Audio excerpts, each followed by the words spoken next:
Be bold. Take risks.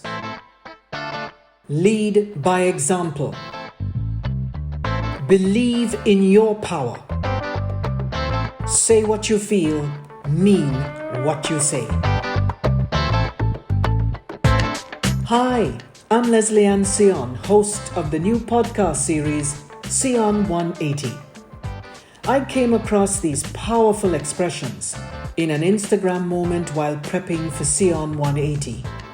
They really resonated with me as the justification for embarking on this exciting new venture, Sion 180.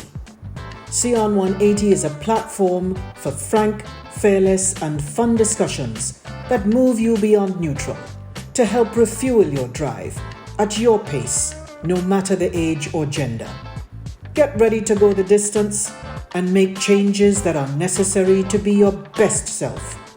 Join me at Sion 180 on this journey of discovery and advancement. Welcome to Sion 180. I am your host, Leslie Ann Sion. Today's topic is COVID anxiety, putting it all into perspective. This podcast features folks from the Caribbean, whether by descent or origin, whether connected to the Caribbean otherwise, or having a passion for the Caribbean. But we are all over the world.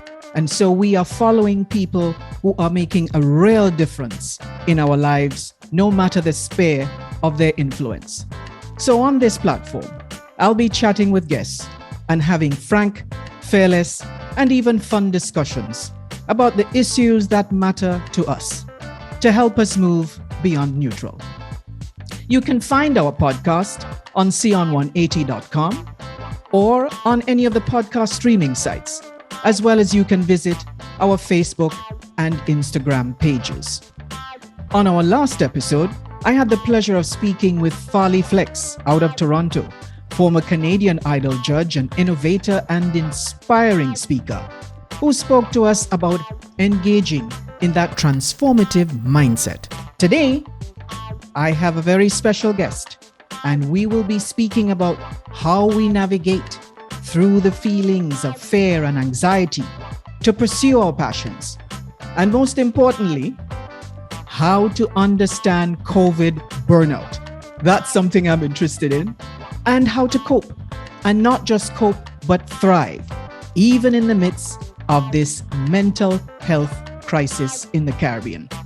So I'm super excited to welcome and introduce Shari, a daughter of Jamaica, now in South Florida, the owner and founder of Serendipity Counseling and CaribbeanTherapist.com.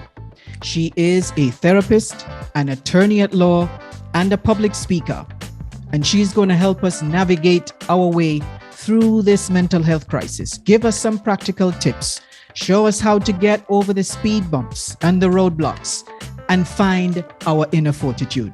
Shari, welcome to Sion 180. Good morning, Leslie Ann. I'm happy to be here. Thank you for having me. Great. Now, I have been fascinated by your life journey. Being a former attorney, moving into therapy and public speaking, making this transition. I want you to tell our audience about this transition from advocacy to therapy. I don't know that it's such a far leap as one might think. Everyone is thinking the law is so very far away, almost opposite from mental health. Yes. But in both arenas, I'm a counselor. I was a counselor at law. I'm now a counselor in mental health. I practiced law actively for about 13 years prior to making that leap. I remember I was about 9 years into my practice and I was working as a real estate foreclosure litigator, meaning I was litigating foreclosure trials throughout the state of Florida. And I think throughout the 2.5 years that I did that, I became really disillusioned just with the law, the practice of law. I was unhappy with how, as professionals, we treated each other. And it was becoming such an aggressive field to be in. I mean, I'd always been a litigator. I preferred transactional work, but I just was not happy with the aggressiveness of the interactions between the parties, plaintiff and defendant, sometimes even the judge, Yes. and their respective clients. And I started to take a look at what made me happy. And what I was doing at the time was not making me happy. Yeah. So I thought about the aspects of my practice that I enjoyed. Mhm. And when I had my own law practice, which I did for 8 years, I thought about what I did throughout each day and what parts of the work that I did made me feel good about who I was. Yes. And it was a part where I spoke with my clients about issues that they were struggling with and helping them to find solutions. And so I did a deep dive search as to what that was called, and it popped up counseling. And I was like, wait a minute, I could counsel people, but just in a different way. And as I continued to further explore, I came upon the mental health aspect and the therapy aspect. Marriage and family counseling really caught my attention. And I decided to go back to school in 2009, I believe it was. 2009, I went back to school to obtain my master's degree in marriage and family counseling. Wow. And all of this is against the background of what we know in the Caribbean is a stigma to mental health. So it took a lot of fortitude to get to that decision, I'm sure. It did. I don't think I was as acutely aware of the stigma within the Caribbean at the time that I was looking. I was looking for something because I was in my 40s when I made this decision. And so I'm thinking whatever I transition to has to be the career that took me to the end. I would tell my husband, this is my retirement career. This is something, it has to be something that I could do comfortably without overtaxing myself. Yes. I cannot be a lawyer until I'm 60, 70. Burnout is very real for attorneys, especially litigators. I wouldn't last. I'm sure you're quite aware of that. You are preaching to the converted. It's exactly the reason why I started looking at other endeavors and other pursuits for the reasons you said. And that's why, I was drawn to you because I saw so many parallels. I too am, very disconcerted by the aggression in the practice of law. And it started with litigation and even in non-contentious stuff, it's like, what is going on? What's happening to the profession? So I think I'm sorry, but doesn't it make you wonder if there are some aspects of mental, emotional, or behavioral health that may be impacting the aggressiveness of our colleagues? I believe so. And you know what that might be related to? It's the volume. Yes. We are increasing in number. And we don't have in these small communities the capacity for the business for everyone. Right. So guess what you got to do? It's like a cutthroat, predatory environment. Absolutely. Which we don't want to be in. But I think the key for us is within our mindset. When should we act on these feelings that we're no longer happy in our career choice? And what tools do we need to take that forward? I think the impetus will be different for everyone. I can tell you where I was. Every time I've had to make a significant shift in my career moves, there was a very specific event or incident that would happen for me. Yeah. So when I was practicing law and I knew I needed to make that shift, because even though I had received my master's in marriage and family therapy, I was still struggling to take that leap because practicing law was all that I had known. But I would wake up every morning with this pit in my stomach. It's like a hard knot in my stomach. And I would sit on the edge of the bed and there would be tears in my eyes. And I would have to have this long conversation with myself about, okay, it's time. You have to get up. You have to go in. You need this job right now.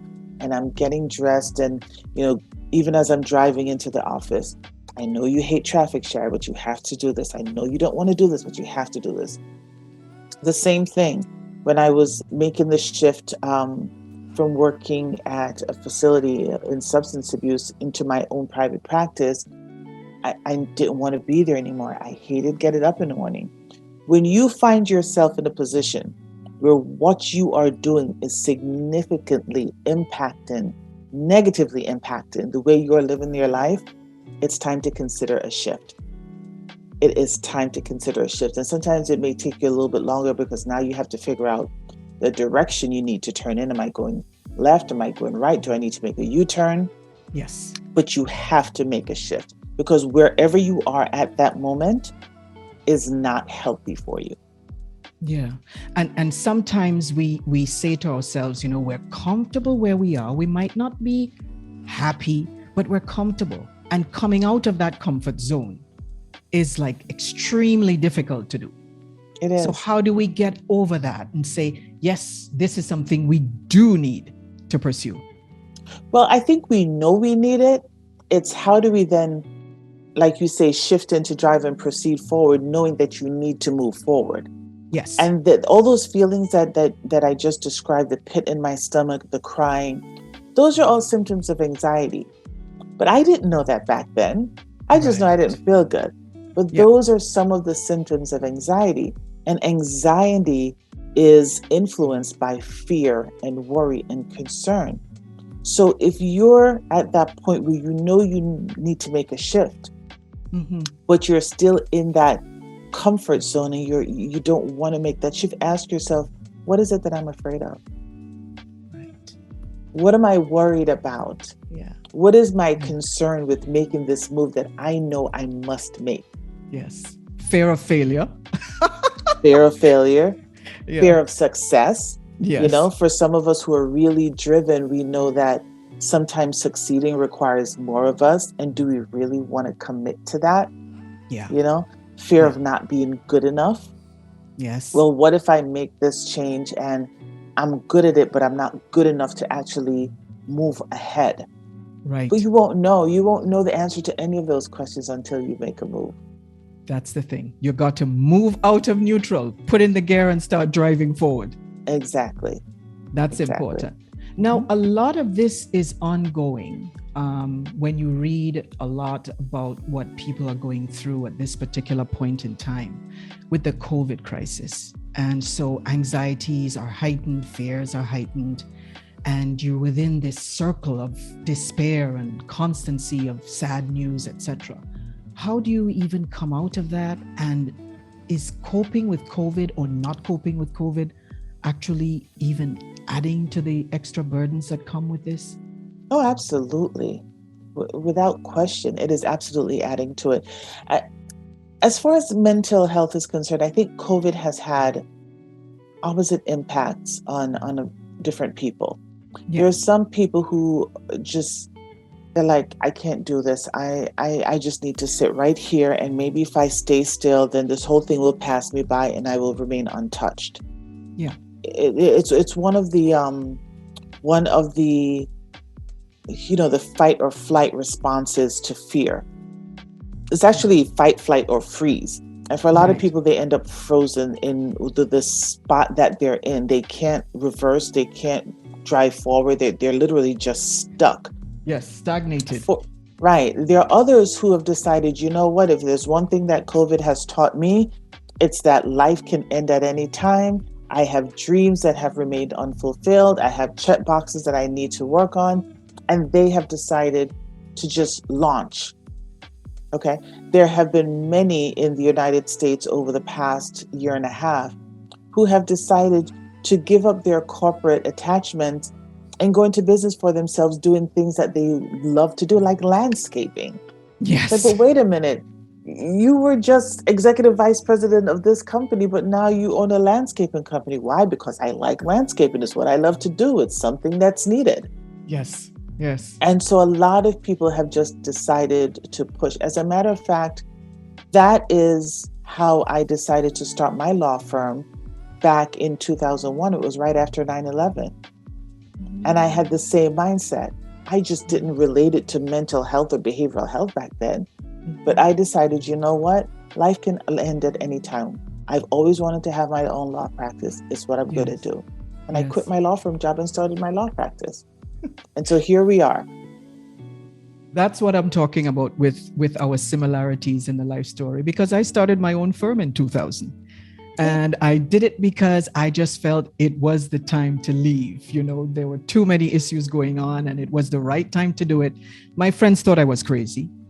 because it was a lucrative law firm. It was one of the top firms in the country. But I knew that I needed to do it. I took the step and I have never regretted it since. So these are the examples I think we need to pass on to our audience, that, that there is a light when you embolden yourself and take it forward. But with the COVID burnout affecting the demographics in different ways, for instance, our kids who are adjusting to online schooling for the first time and being glued to screens all day. I mean, how is that affecting them? Because we've seen signs of it having a negative impact as well. It has been especially difficult for our young ones. And it doesn't matter whether they were 16 or 6. Yeah. As much as we believe that our children are children of the screen because they grew up on the internet watching TV and they know how to navigate better than us adults do, learning for them still requires human interaction. And when you have kids who are isolated at home all day, they didn't have opportunities to socialize. So they began to lose that skill, the socialization skill. Needing to interact sometimes one-on-one with their educator in order to understand the lessons. A lot of the children could not handle it. I'm in Broward County in Florida, and we had a number of suicides related to the COVID isolation.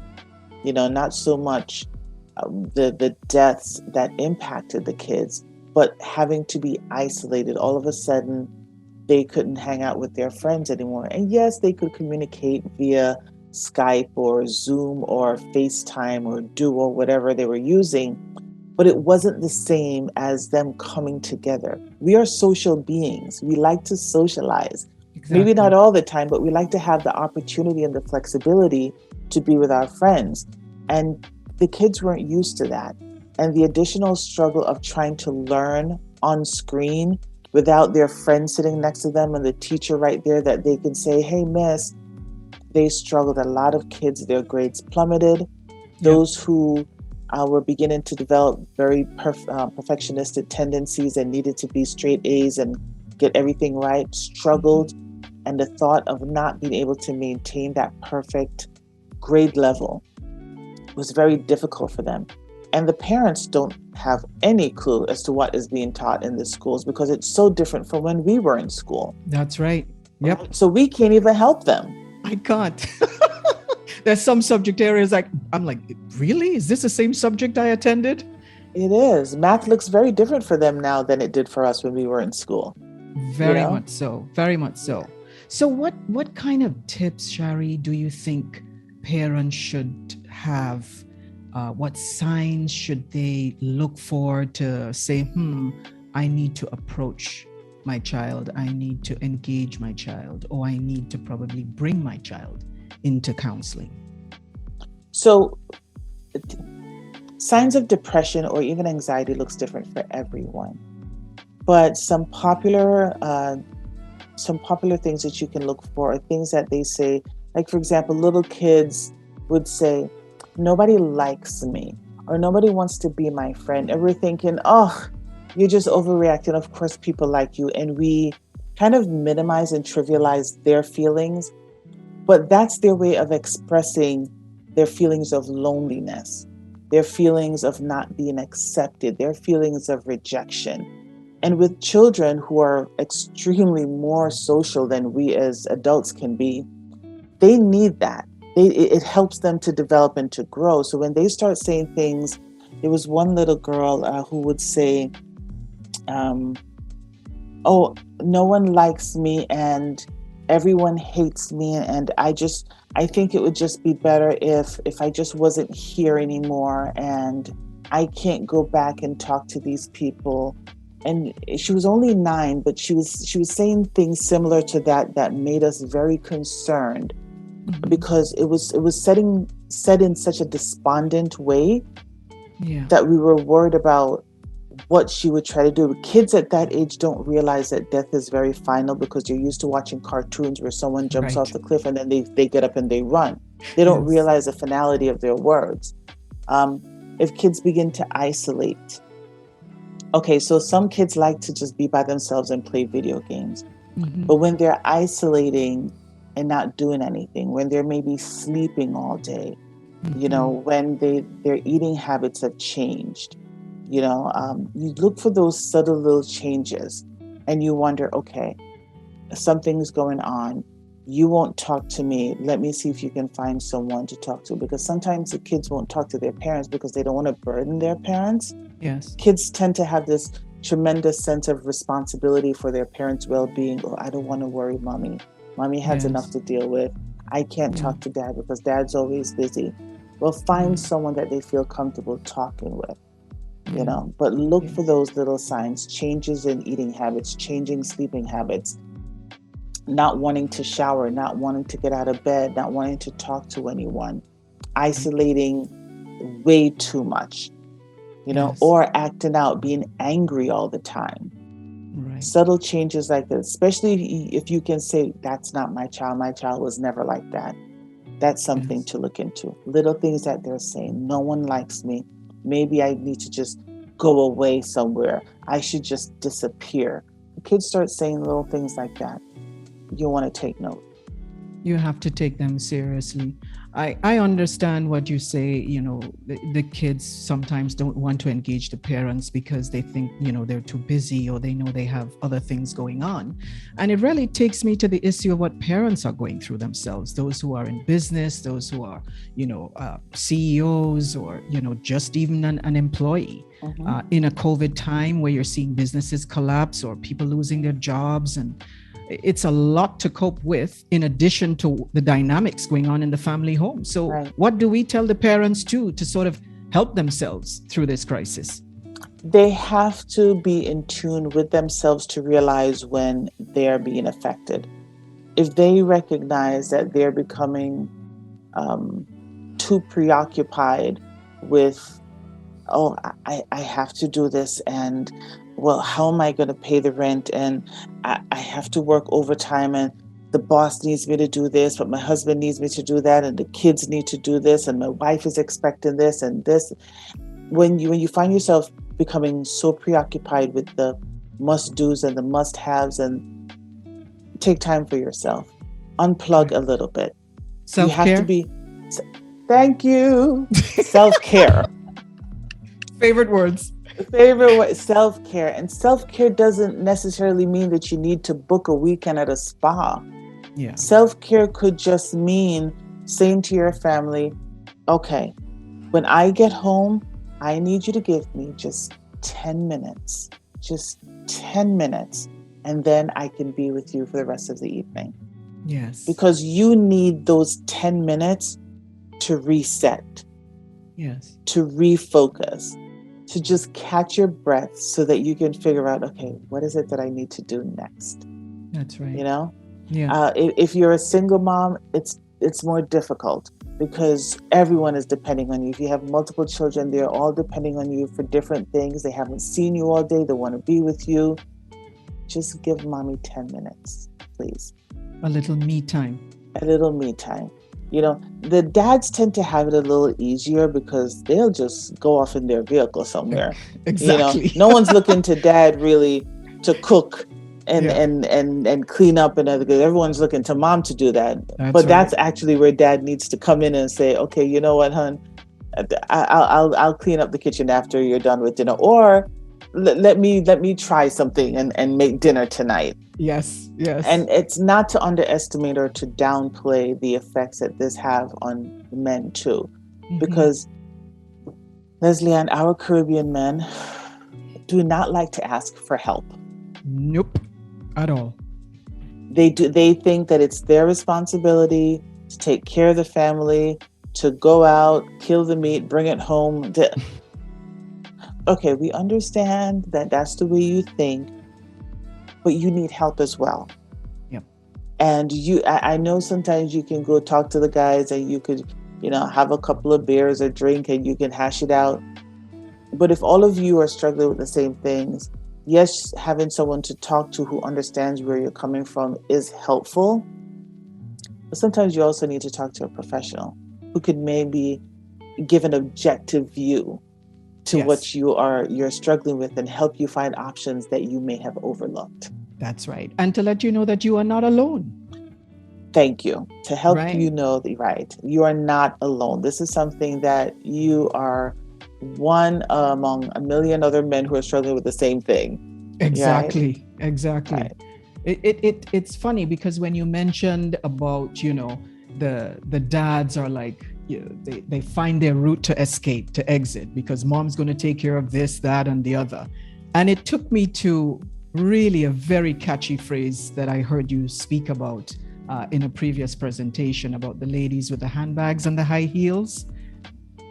Is that something along the lines of what we're talking about in terms of the dual role of women or the multiple role? It was because when I came up with the handbags and high heels conference several years ago, it was a way of honoring women and the work that they do.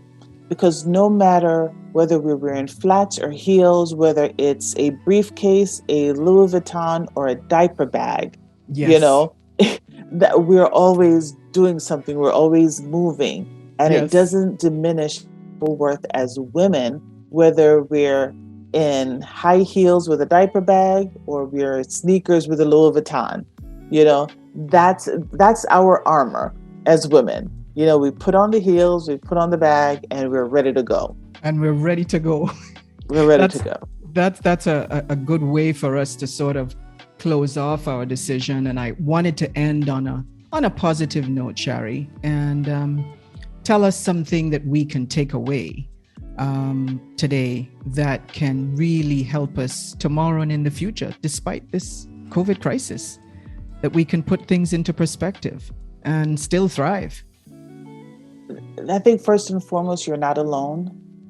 It's even though sometimes you may feel as though you are the only one who is struggling with whatever you are struggling with, I guarantee you are not alone. And just as there are other people, male or female, young or old, who are struggling with similar issues, there are also people out there who are ready, able, and willing to help you with those issues. If you find yourself not able to move forward in your life, to function the way you want to function, if there are things happening within the family system or at work that is impacting how you live your life, ask for help. And when someone offers help, be willing to accept that help, because those two go hand in hand. Okay.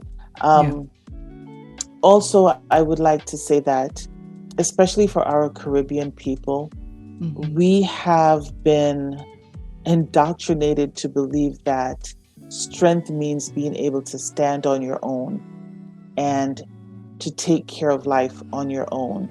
And if things go wrong, to just drink a cup of tea, go to bed and wake up the next morning and face it. Well, there are some issues where a cup of tea can't fix it. That's right. And so for our Caribbean people, you had mentioned earlier, I have created an online directory called CaribbeanTherapist.com because I wanted Caribbean people out there to know that you have Caribbean clinicians like myself who understand your mindset, who understand where you're coming from, who understand who you are, and can help you navigate whatever issue it is that you're struggling with. So log on, try to find us. We have clinicians who are listed in a lot of right now, I think eastern states in the United States and a number of the Caribbean islands, whether you're English speaking, French speaking, or Spanish speaking. We are out here waiting to help you. Good. We need to know that. The audience needs to hear that. And thank you so much, Shari, for just being with me today on Sion 180 and imparting all your expertise and practical advice, because this is what this is about at the end of the day. We want the audience to take away meaningful objectives to move forward with. Thank you for having me, Leslie, and I absolutely enjoyed being on here and talking with you. I'm so happy to hear that, because don't be surprised if you get a second call. I'm always ready and able and very willing. Awesome. Enjoy the rest of your Sunday, and I'll see you again soon. Thank you. You too. Bye-bye.